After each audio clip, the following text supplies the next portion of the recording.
মোবাইলের চার্জের পিন পাল্টানো শিখুন। কিভাবে মোবাইলের চার্জের লাইন ঠিক করা হয়। মোবাইল চার্জ না হলে এভাবে ঠিক করবেন। মোবাইলটি আগে খুলে নিন। এভাবে মোবাইল খুলবেন, ব্যাটারি খুলে তারপরে নাট খুলতে হবে। এরকম ভালো ভালো ভিডিও পাওয়ার জন্য আমাদের চ্যানেলের পাশে থাকুন। চ্যানেলটি সাবস্ক্রাইব করে বেল বাটন ক্লিক করে রাখুন। ভিডিওগুলো শেয়ার করে রাখবেন যাতে আপনাদের পরবর্তীতে কাজে লাগবে। মোবাইলটা খুলে নিলাম। খোলার পর এখন সার্কিট খুলব। দুই সাইডে লক করা আছে, লকগুলো এইভাবে চাপ দিবেন। তারপরে ডিসপ্লেটা একটু উল্টা করে উপরের সাইডের লকগুলা ছোট স্ক্রুড্রাইভার দিয়ে এভাবে সারিয়ে নেবেন। তারপর সার্কিটটা উঠাতে হবে। সার্কিটের সাইডের লক খুলে সার্কিটটা খুলে নিতেছি। এভাবে সার্কিটটা খুলে ফেলবেন। দেখেন আমি সার্কিট খুলে নিলাম। এখন সার্কিট ডিসপ্লেটা যাতে নড়াচড়া না করে তার জন্য আমি টেপ দিয়ে লাগিয়ে নিলাম। নিয়ে ব্যাটারিটা ধরে আগে আমি সেটটা অন হয় কিনা দেখে নিই। চার্জের পিন পাল্টানোর আগেই সেটটা অন আছে কিনা আমি কিন্তু চেক করে নিতেছি। দেখেন সেটটা অন আছে, আমি চেক করে নিলাম, কিন্তু সেটটি চার্জ হয় না, এই সমস্যা। এখন চার্জের জন্য পিন খুলতে হবে। সেট কিন্তু চালু আছে। এখন আমি চার্জের যে সকেটটা এটা খুলে নেব। এটা আপনারা খোলার জন্য খুব সহজ পদ্ধতিতে ভিতর দিয়ে তাতাল ঢুকিয়ে দিবেন। তার আগে আপনি সকেটের সাইড দিয়ে ক্রিম রোজন দিবেন, যেটা পেস্ট রোজন। রোজনটা সাইড দিয়ে ভিতর দিয়ে তাতাল ঢুকিয়ে হিট দিলে কিন্তু এটা খুলে যাবে। এভাবে যদি আপনারা খুলেন সকেটের কোনো পিন লাইন কোনো কিছু ভাঙবে না। মানে বুটটার মধ্যে কিন্তু সবগুলো লাইন ঠিক আছে। 5টি পিনের লাইন ও 4টি বডি লাইন সহ সম্পূর্ণ লাইন ক্লিয়ার করে নিন।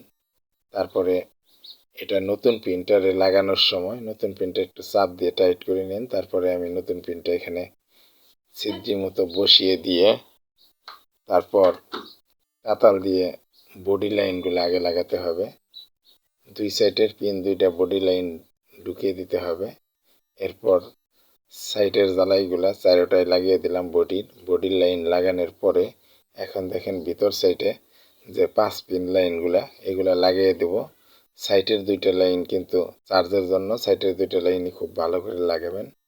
এরপর দেখেন আমার লাগানো হয়ে গেছে। এভাবে চার্জের পিনগুলা লাগাবেন। এরকম করে পিন লাগিয়ে আপনারা মোবাইলের চার্জের লাইন ঠিক করে নেবেন। দেখেন আমি এখন ব্যাটারি লাগাইয়া ব্যাটারিটা হাত দিয়ে ধরে নিলাম। তারপরে চার্জের লাইন ঢুকিয়ে দেখি হয়েছে কিনা। দেখেন আমি চার্জের লাইন লাগাইলাম। এখন কিন্তু মোবাইলে চার্জ হবে। একটা ঢুকাইছি, দেখেন আমি ব্যাটারিটা হাত দিয়ে ধরে জ্যাক ঢুকিয়ে চেক দিলাম। দেখেন চার্জ হয়ে গেছে। এখন মোবাইলটা ফিটিং করে ফেলবো। এর জন্য ব্যাটারিটা সরিয়ে জ্যাক লাইন খুলে আমি মোবাইলটা আগের মতো এখন লাগিয়ে নেব। দেখেন আমি বডিতে ফিটিং করতেছি। এভাবে আপনারা যেভাবে খুলেছিলেন সেভাবে আবার লাগিয়ে ফেলবেন। এই জন্য ডিসপ্লেটা উল্টা করে সার্কিটটা বসানোর পর ডিসপ্লে উল্টা করলাম। এখন আবার সামনে যে লকগুলো স্পিকারের উপরে প্লাস্টিকটা সেটাও লাগিয়ে দেব। বডির ফ্রেমটাও লাগিয়ে দিতেছি। এখানে কিন্তু যেখানে যেখানে যেভাবে লক লাগিয়ে স্পিকারের উপরে এখন প্লাস্টিকটা লাগিয়েতেছি। দেখেন প্লাস্টিকটা এভাবে বসিয়ে দেবেন। এখানে নিচে ক্যামেরা আছে, লাইট আছে, সব বসিয়ে সুন্দরভাবে কাভারটা লাগাবেন। লাগানোর পর ডিসপ্লেটা আবার উপরে ওই দিক থেকে এইদিকে সরিয়ে দিতে হবে। ডিসপ্লেটা এই সাইডে দিয়ে দিলাম। এখন দেখেন হয়ে গেছে। এখন আমরা উপরের কাভারটা নাটগুলি লাগিয়ে ফেলবো। এখন আমি সিম লাগাইলাম। সিমটা লাগিয়ে ব্যাটারি লাগিয়ে এখন নাট লাগিয়ে ফেলতেছি। এভাবে নাটগুলো লাগিয়ে ফেলবেন। মোবাইল লাগানো কমপ্লিট। নাটগুলো টাইট করে লাগিয়ে দিন। যেগুলো খুলছিলেন সব ফিটিং করা শেষ হয়ে গেল। এখন মোবাইলটা লাগানোর পরে আরেকবার চেক দিব। অবশ্যই আমাদের চ্যানেলের ভিডিও দেখার জন্য চ্যানেলটি সাবস্ক্রাইব করুন, বেল বাটন ক্লিক করে রাখুন যাতে পরবর্তী ভিডিওগুলো আপনাদের সামনে চলে আসে।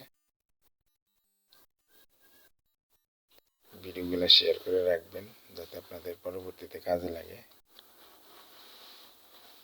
দেখেন আমি চেক করতেছি, আবার চেক লাগিয়ে এই দেখেন চার্জ হচ্ছে, হয়ে গেছে। আমাদের দিল্লি ইলেকট্রনিক্সের পাশে থাকুন। ধন্যবাদ।